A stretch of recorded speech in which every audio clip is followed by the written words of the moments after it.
just in a little bit in ahead of the water level, or water line, and there was all kinds of German pieces of wood and railroad irons welded together to try to catch the landing craft that came in. The Germans had it already set up for the invasion, and most of them had a mine, explosive mine thing on them someplace, so if the thing didn't punch a hole in the boat to sink it, it'd probably hit that mine and blow a hole in it. And they were around there, and a lot of them had bodies by them where somebody had got there and tried to take shelter behind one of them, which didn't offer much shelter, but anything that would stop a bullet was a shelter. If it wasn't any bigger than the palm of your hand, if it'd stop a bullet, you felt better if you was behind it.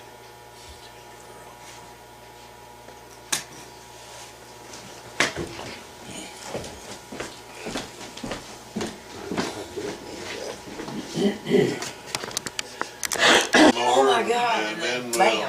Is your throat getting go worn some out? other time. Yeah. Your throat wearing out? If you go eat something, maybe it'll kind of take it.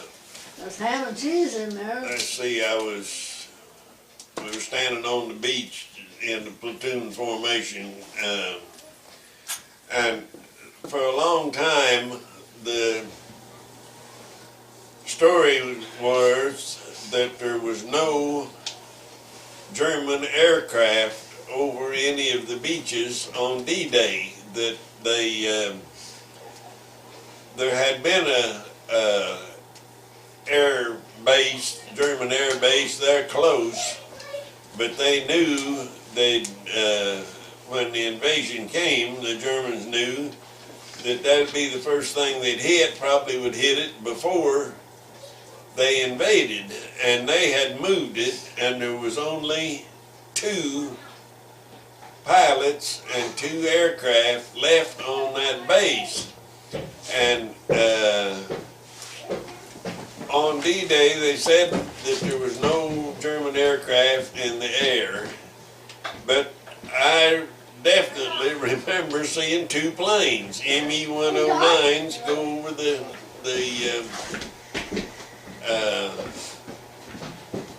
base, or over the landing beaches there, and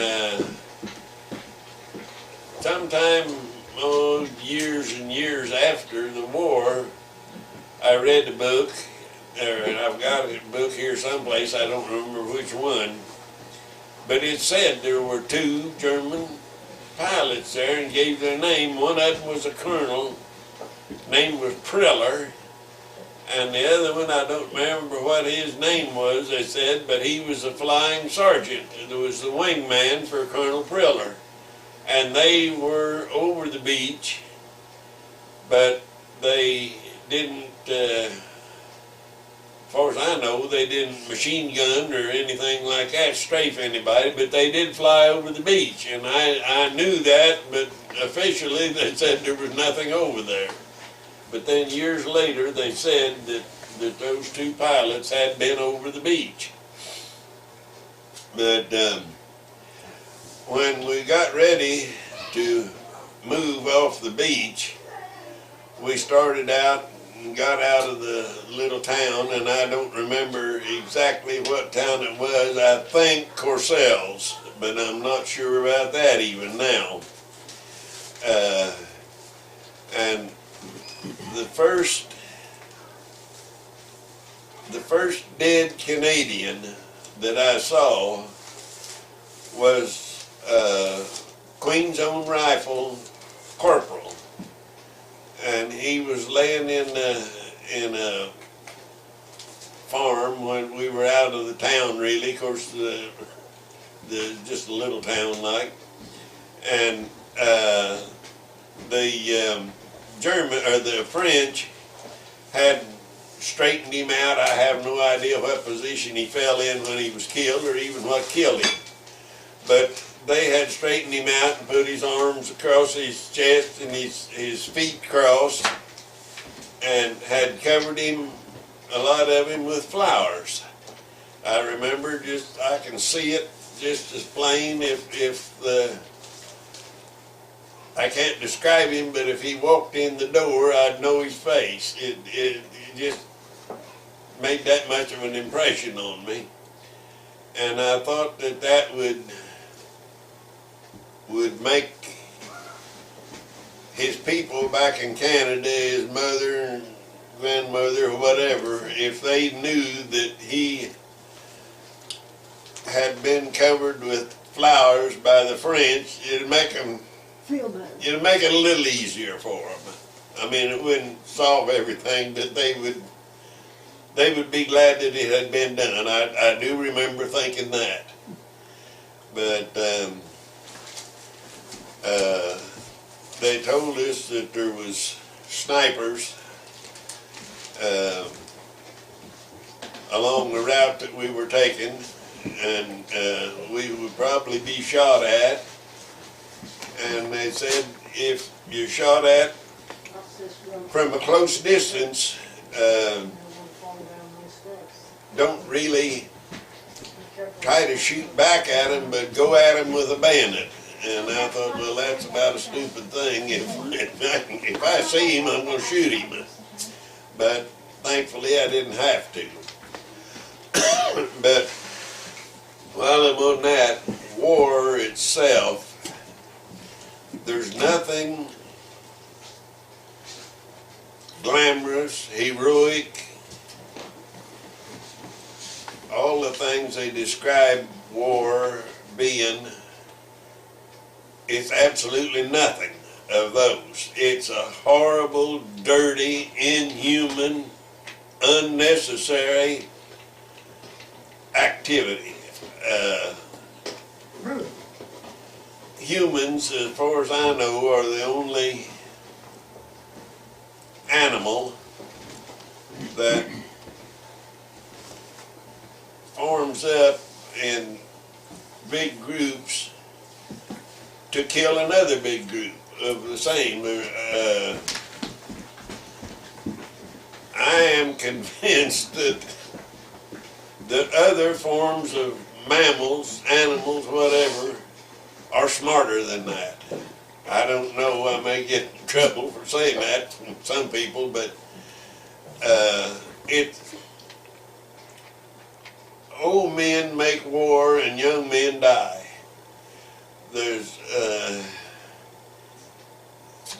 It's a horrible thing. I don't know any other way to describe it. It's just horrible to see the number of people that are just either killed, and the ones that are killed in some way are lucky compared to the ones that lose arms and legs and eyes and guts and everything else.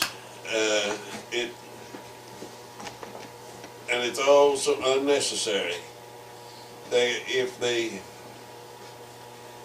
If people tried to get along, the people the world over are pretty much the same. It's the leaders they have that, for prestige or power or something, decide to go to war. And but the average person that's going to get shot he just wants to be left alone and get back home and get a job and raise a family. He doesn't want to kill an enemy soldier, and he doesn't want them to kill him. But there's been in the entire history of the human race, there's always been wars, and there always will be, because a certain group of people want to control other people, and it will never end until the world ends, until something happens and wipes them out, like the dinosaurs were wiped out or something. Until that time, there will never be universal peace. There will be war someplace. And if everybody had to see it and go through it, I don't think there would be any war. But the average person that decides that we're going to make war on this country, he's not going to see any of it. He may see pictures of it, but he won't be right there. And as long as that goes on, war's not going to stop. But getting back to my story, we went, I don't know how far inland that night, evening, till we stopped and camped, bivouac they call it, and we were some few miles, probably not over 3 or 4, I'm not sure, and stayed all night, and they brought us some rations, and we bundled up. I had to dig slit trenches, of course, to get down in, and stayed that night. Then the next morning,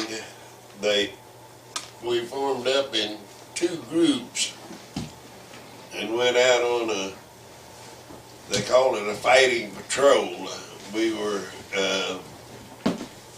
told to go a certain direction so far and circle, and I don't know just exactly what now, but anyway, we were just looking for pockets of German troops that hadn't surrendered yet, and the ones that did surrender, a great number of them on the invasion beaches there, weren't German troops. They were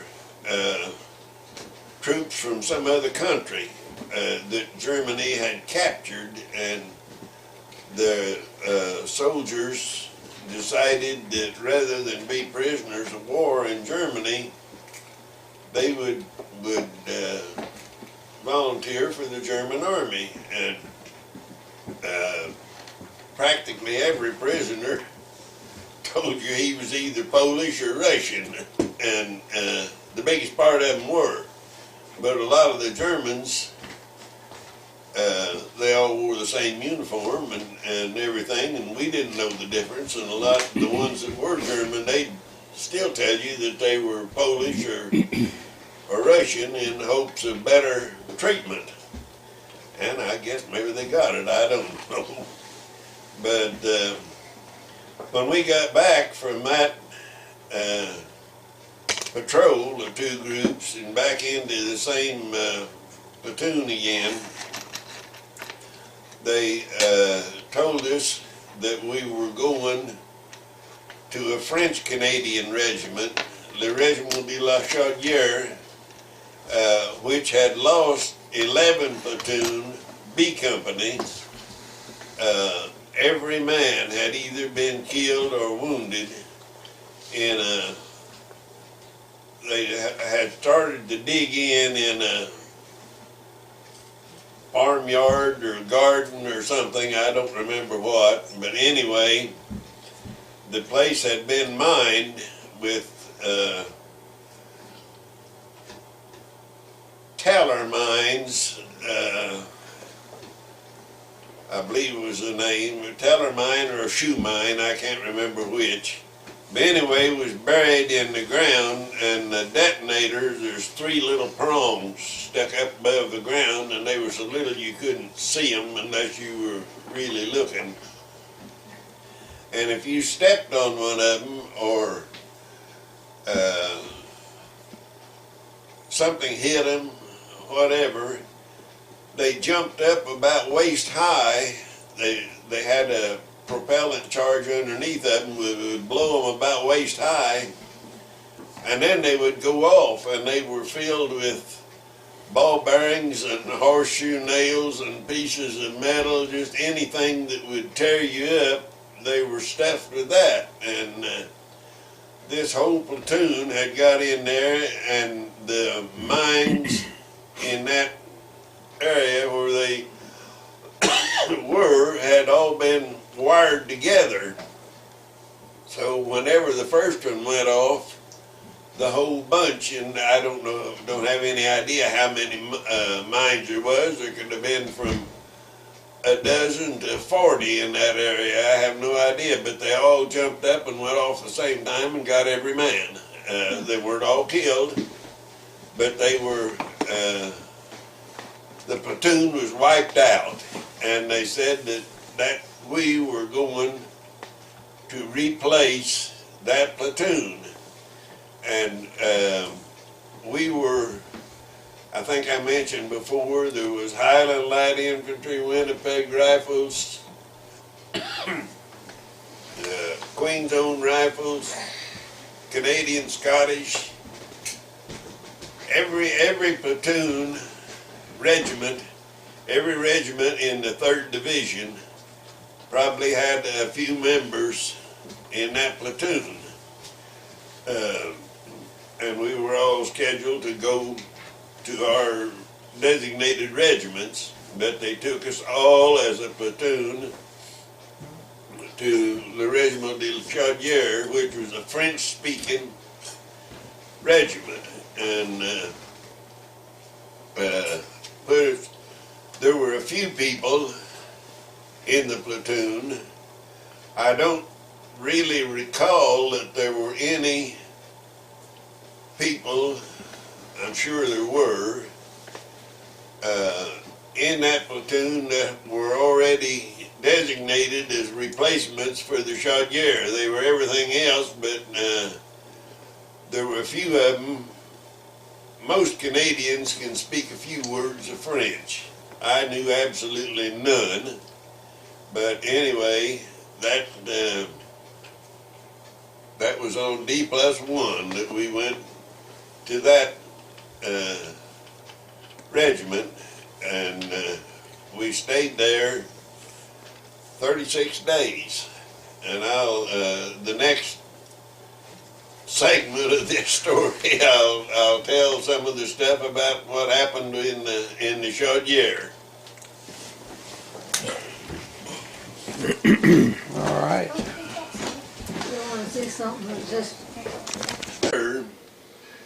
He was the only one that would get up and crawl around and talk to us. He just completely changed from wanting to get a wound to get back to England till I'm satisfied that there were several people that he kept from going over the edge, because he just slithered around on his belly from one trench to the other and talked to us. And you never know. You can be with somebody in a tent or in a group, whatever, and you think you know them. There's no secrets held. You think you know the person, but you really don't. You don't know what's going to happen to him when certain things happen. If like that, him trying to be wounded, we thought he was a yellow-bellied coward, and when it really got tough, he had more nerve than we did. You never know what a person's going to do. You don't ever really know anybody. But we had a little young guy, I think he was about a year younger than me, which would have made him 19, or maybe he might have only been 18, I don't know. His name was Hemingway, and he was slated to go to the Queen's Own Rifles. And his nerves cracked up. I was just that way one day, and that would have been about in the middle of the 3 days, and then I was over it. And but Hemingway, on the last day that we were there, his nerves went, and he just laid in his trench there and cried. Not loud crying, but just crying and sobbing, and wouldn't talk. And we kept trying to get him to, whenever the shelling would slack off a little bit, to try to crawl out to the aid station and get out. And he wouldn't do it. And we got word in the afternoon that we were going to move that night after dark. We were pulling out of there, and we were marching away around our lines and come in behind a British unit's lines. They had captured a prisoner, and he had told them that there was going to be a German counterattack that night. And we were to go around behind, I think it was either 9 or 11 miles from where we were to where we were supposed to get behind this British outfit to back them up. And when that counterattack came in, they were going to just put up a little fight, just make a lot of noise and do some shooting and sneak out of there and fall back to where we would be. And there was already trenches dug where we were to move in, and the British, when they retired, they were to come there, and the trenches, slit trenches, were big enough to hold 3 or 4 people. And they were going to come in with us, and we were to stand. There was no retreat from there. If we got run over, that was just it. But anyway, we wanted Hemingway to go to the first aid room, our first aid tent there, and get out of it, and he wouldn't do it. He cried then loud and could talk, and wanted us to take him with us. He said, "Don't leave me here, don't send me there." He said, "Take me with you." And Tommy Netto and Bruce Peer and I carried him, 2 of us, one on each side of Hemingway, and one carrying his equipment. Carried him that whole distance that night, and a lot of it was double time. We'd walk 100 yards and run 200 yards. And he wasn't able to walk really. We just have him between us. Fortunately, he was just a little bit of a guy, and we'd just drag him. His feet would be dragging, and whoever, Tommy or Bruce and I, whichever, Bruce and Tommy, whoever, we just trade off. The one that was carrying his equipment would help carry him, and the one that was relieved to carrying him would carry his equipment.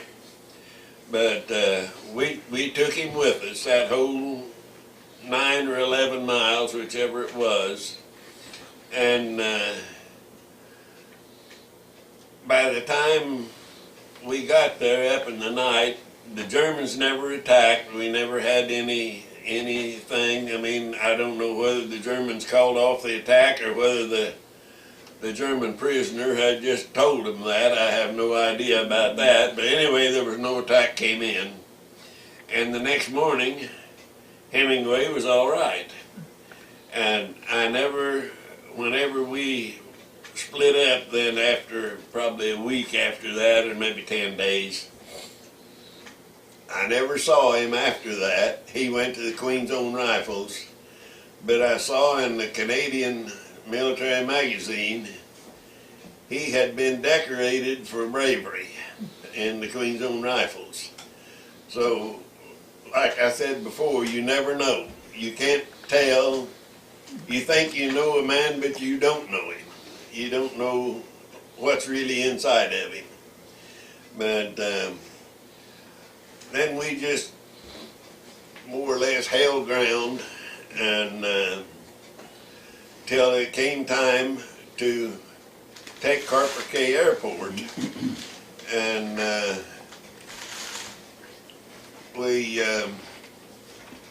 they told us that we were going to start at first light into Carper Cay Airport, and we were to form up in a sunken road along around the outside edge of this airport, and the road was maybe 4 to 6 feet below the surrounding ground there. And while we were down in there getting ready to go, it was still dark. The word came along that we could have a smoke, and that we were down low enough that lights wouldn't show. Said, don't be too obvious with a lighter or a match. Said, shield it a little bit, but in that road you can go ahead and smoke. And I opened up a package of Canadian cigarettes, 25, their packs at that time, instead of 20 cigarettes, were 25 cigarettes. And I opened a pack of cigarettes and lit one and was smoking it when word came to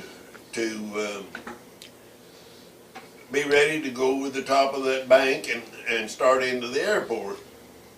And we were to be behind a creeping barrage, artillery barrage, that would move forward. They would fire on